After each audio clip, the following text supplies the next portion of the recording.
কেন হাজিরা দেবেন? হিন্দিতে এক কথা আছে, সৈয়া ভাই কোতোয়াল ডর কায়কা। মমতা ব্যানার্জি বলে দিয়েছেন তৃণমূলের ব্লক প্রেসিডেন্টের কথা আইসি শুনবে। ওই বক্তব্য ঘটনার সময় বলেছিলেন না, ব্লক প্রেসিডেন্ট বলে বলে পুলিশ যায়নি। মুর্শিদাবাদ দাঙ্গার সময় 5 ঘন্টা পুলিশ যায়নি, কারণ জেলার তৃণমূল থেকে বলেনি বলে। তাহলে এই অনুব্রত ছবি এসডিপি অফিসে বোলপুরে লাগিয়ে রেখে দিয়েছে। তো সে কেন, পুলিশ তো আইনের শাসন বলবৎ করবে না তৃণমূলের শাসন বলবৎ করবে? এই ধরনের চোর, জোচ্চোর, বদমাইশ, গুন্ডা, বাটপার, তলা পাচার, গরু পাচারের লোকজনকে তৃণমূল লোকজনকে পুলিশ পাহারা দিয়েছে, বড় করেছে, কারণ ঢুকছে। কিন্তু পুলিশ অন্যায় করলে তার বিরুদ্ধে আমরা যেমন বলছি, পুলিশের বাপ মা তুলে, বোন তুলে, বউ তুলে দিকে গালাগাল দেয়, আমরা তার প্রতিবাদ করছি।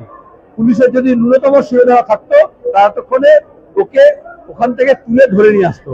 কারণ সরকারি আইন অনুযায়ী, ভারতীয় দণ্ডবিধি অনুযায়ী, এখন 9 সংহিতা অনুযায়ী, সরকারি ডিউটিরত কোন লোককে যদি কেউ ভয় দেখায়, অপমান করে, গাল দেয়, তাহলে সেটা ক্রিমিনাল অফেন্স। পুলিশ কেন সাহস করে এই ক্রিমিনাল অফেন্সের জন্য তাকে ধরছে না?